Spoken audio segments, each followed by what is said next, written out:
So the two next things we're going to talk about is the silhouettes related to also the Star Convoy reveal. Now, we were shown two silhouettes of two characters that if you have pretty sharp eyes, it's pretty easy to tell who these two are.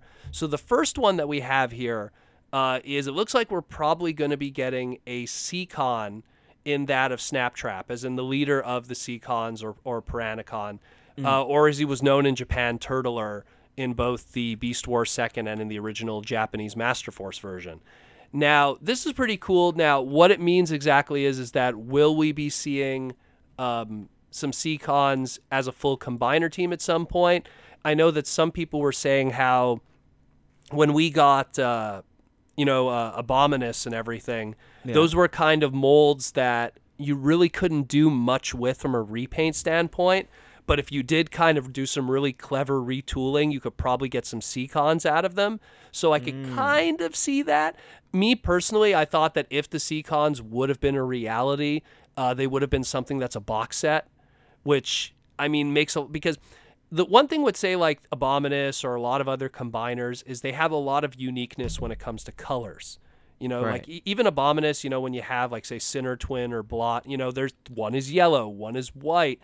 At least it looks nice on the shelving. One is like purple, like a brighter purple. There's a variety of colors and shapes. Yeah. The thing with the Seacons, and I mean it's not something against it, it's just kind of like, I guess from a modern day store display, everything's kind of pink and purple and salmon colored. And like blue, there's not bluish. And they're all kind of they're very uniform. Yeah, they don't really very stand out on their own. So if there's something that, if you did like 2 in a wave or 3 in a wave, it really just kind of makes everything one color. And I know Hasbro in the past they've talked about how sometimes they don't even like to have two of the same alt mode in a wave. Like if they're like, oh, we got already like a tank Voyager, we don't want to have a Voyager that's a deluxe that's a tank. And it's the same thing with uniform colors. A lot of times when they have combiner teams that do have a uniform color, like let's say Victorion, they rather do a box set. It's just so much easier because then you just sell the one product. Look at even the case of Predaking, same thing with the reds, the oranges, and the yellows.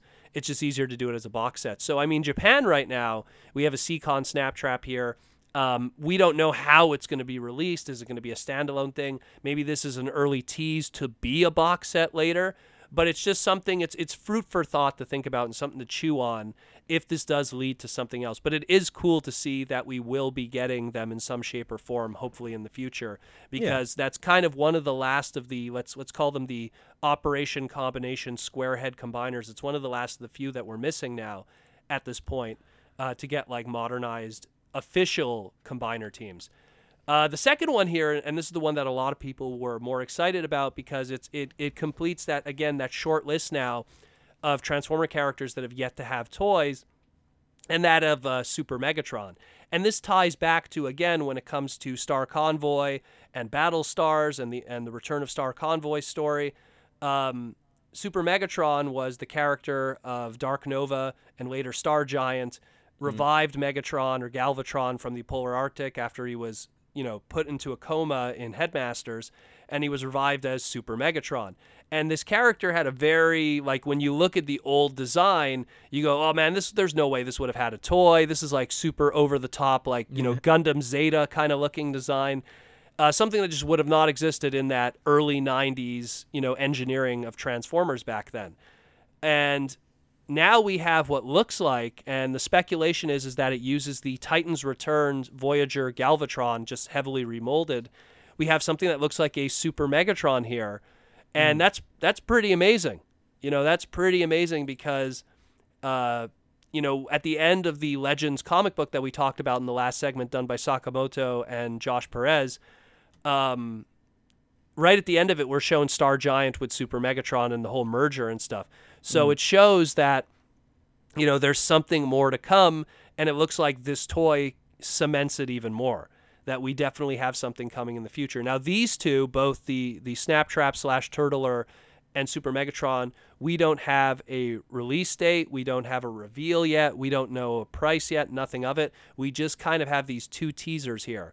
Yep. As it partakes to like when we might be able to see something, that we don't know either, because there is no events in the immediate future in the next like month or so that could kind of be that platform, short of another magazine reveal or something, or or some kind of online reveal. So like, Yeah. I think we're going to have to kick back and wait to learn more about this one. But this is something really exciting because, again, Super Megatron, just one of those characters that just never had a toy.